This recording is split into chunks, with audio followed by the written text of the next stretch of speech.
안녕하세요. 블러썸 학교법정 박상수 변호사입니다. 지난주에는 학교폭력이란 무엇인가에 대해서 이야기를 나눠봤는데요. 오늘은 그러한 학교폭력이 발생을 했을 때 그 학교폭력에 대한 적절한 대응 방안에 대해서 양세원 변호사님과 이야기 나눠보도록 하겠습니다. 양세원 변호사님 안녕하십니까? 안녕하세요.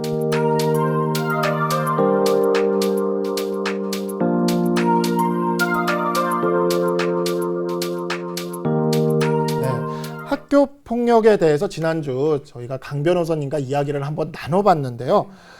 사실 이야기를 하다 보니까 형법상의 어떤 처벌되는 거 외에 사이버 따돌림이나 이런 것들에 대해서도 학교 폭력으로서 우리가 충분히 정의될 수 있고 규제될 수 있다라는 이야기를 들었습니다. 그런데 사실 이런 내용들은 형법상 처벌되는 내용이 아니거든요. 그렇다면 이런 내용들에 있어서 규제를 할 수 있는 다른 법률이 필요하다라는 생각도 들고, 또 우리가 생각해 봤을 때 형사상, 민사상 어떤 해결 방안들을 찾아가다 보면 그게 굉장히 시간이 좀 오래 걸립니다. 근데 학교 폭력 문제 같은 경우에는 굉장히 즉각적이고 그런 대응이 굉장히 중요할 거라고 생각이 되는데, 그래서 이런 학교 폭력 문제를 대응하기 위한 별도의 법이라든가 어떤 제도라든가 이런 게 마련된 것이 있나요? 네, 변호사님 말씀처럼 학교 폭력이 발생하면 신속하게 초기 대응을 하는 것이 굉장히 중요합니다. 네네. 그렇기 때문에 학교에서 학교 폭력 사건이 발생했을 때 신속하게 피해 학생을 보호하고 가해 학생을 선도 및 교육 조치를 취하기 위해서 학교 폭력 예방 및 대책에 관한 법률이 제정되어서 시행되고 있습니다.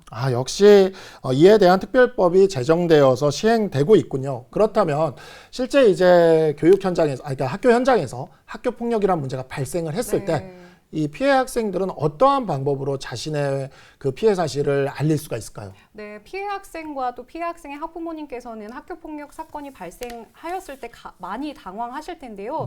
그 경우에 이제 그 사실을 알았을 때는 가장 중요한 것은 신고를 하는 겁니다. 학교 폭력 신고를 하는 것인데요. 신고 방법에 대해서 이제 알려드리면 첫 번째로는 학생이 그 피해 학생이 다니고 있는 학교의 학교 폭력 전담 교사나 또는 담임 교사에게 신고를 하는 방법이 있고요.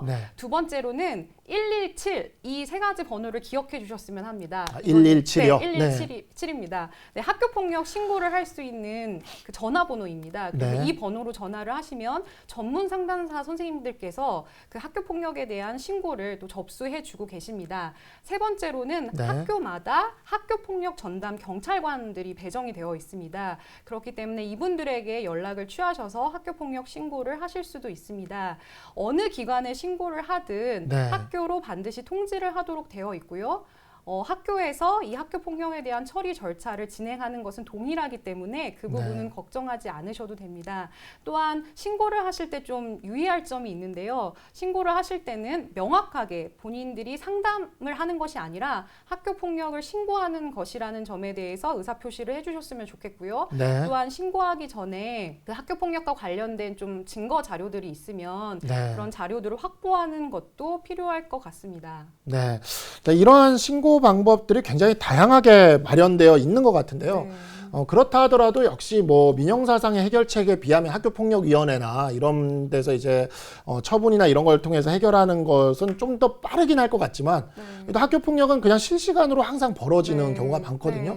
그래서 이런 경우에 있어서 긴급하게 어떠한 피해자를 보호하기 위한 조치가 필요할 수가 있는데, 우리 민사상 가처분 같은 것처럼 이런 학교폭력 행위에 있어서도 그런 임시 조치를 할 수 있는 어떤 그런 제도가 마련된 게 있습니까? 네, 학교폭력 예방법상에는 긴급조치라는 것이 있습니다. 그래서 학교폭력대책자치위원회에서 일정한 조치를 내리기 전에 학교장의 권한으로 긴급한 조치를 내릴 수가 있는데요.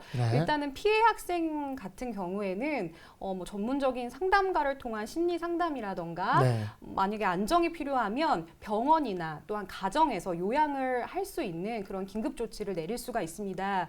피해 학생이나 피해 학생의 학부모께서는 자신의 자녀가 좀 안정이 필요하다라고 생각이 들 때는 학교장에게 긴급조치를 내려줄 것을 적극적으로 요청하셔야 되고요. 긴급조치가 내려지면 어떤 점이 좋으냐면, 만약에 뭐 긴급조치를 위한 요양이나 뭐 병원 치료를 위해서 학교 출석이 어려울 경우에는 출석을 인정받을 수 있고요. 또한 부득이하게 어떤 시험 같은 평가 절차를 참여하지 못하게 될 경우에도 불이익을 받지 않을 수 있도록 법에는 규정이 되어 있습니다. 또한 피해 학생에 대한 긴급 조치뿐만이 아니라 가해 학생에 대한 긴급 조치도 있습니다. 어떤 조치들이 있냐면요. 일단은 첫 번째로 뭐 서면 사과가 있고요. 네. 또한 교내 봉사, 그리고 피해 학생에 대한 뭐 접촉, 협박, 보복행위 금지, 그리고 또 출석 정지가 있는데요.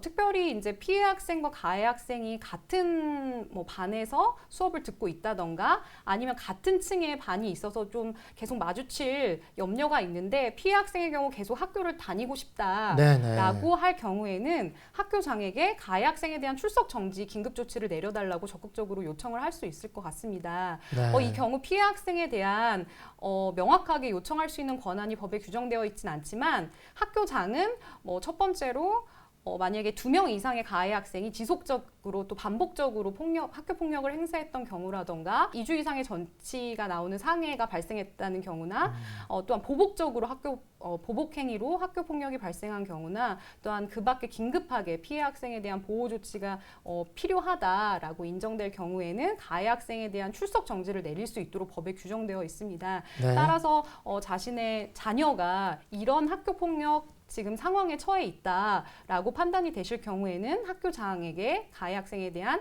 출석 정지라는 긴급 조치를 내려달라고 적극적으로 요청하는 것이 피해 학생을 좀 보호할 수 있는 방법이 되지 않을까 싶습니다. 이미 다양한 긴급 조치를 할 수 있는 방법이 그 법에 정해져 있군요.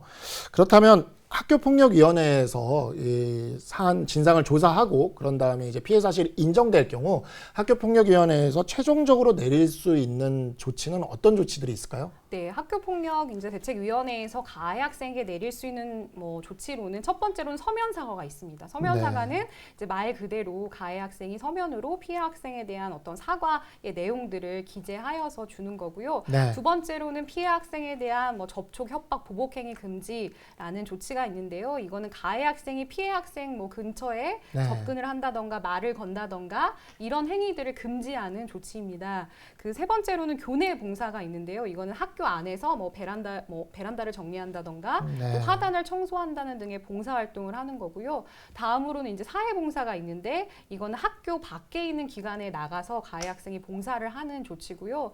그 다음에는 이제 전문 학교와 이제 연계되어 있는 전문 기관에서 이제 특수 교육을 받는 건데 네. 학교폭력 예방 교육이라던가 이제 그런 교육들을 받는 거고요. 또 정신과 의사 선생님과 심리 치료를 받을 수 있는 그런 조치들도 있고요. 또한 학급 교체, 또 전화, 퇴학의 조치들이 있습니다.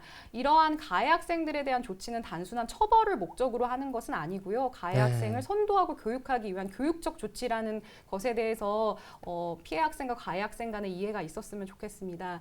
이러한 가해 학생에 대한 조치를 결정하는 기준은 몇 가지가 있는데요. 첫 번째로는 학교 폭력이 얼마나 심각하게 발생하였느냐, 그리고 얼마나 반복적으로 발생하였느냐, 그리고 고의성이 있느냐, 아니면 단순히 친구들 간의 사이에서 있을 수 있는 뭐 과실 정도의 네. 사안이냐, 아니면 또 가해 학생이 학교 폭력 발생한 이후에 얼마나 반성을 하고 있느냐, 그리고 또 화해를 위해서 어느 정도 노력을 했느냐, 이런 전반적인 것들을 고려하여서 가해 학생에 대한 조치가 내려지고요. 네. 하나의 조치를 내릴 수도 있지만 필요한 경우에는 뭐 여러 가지의 조치를 같이 내릴 수도 있습니다.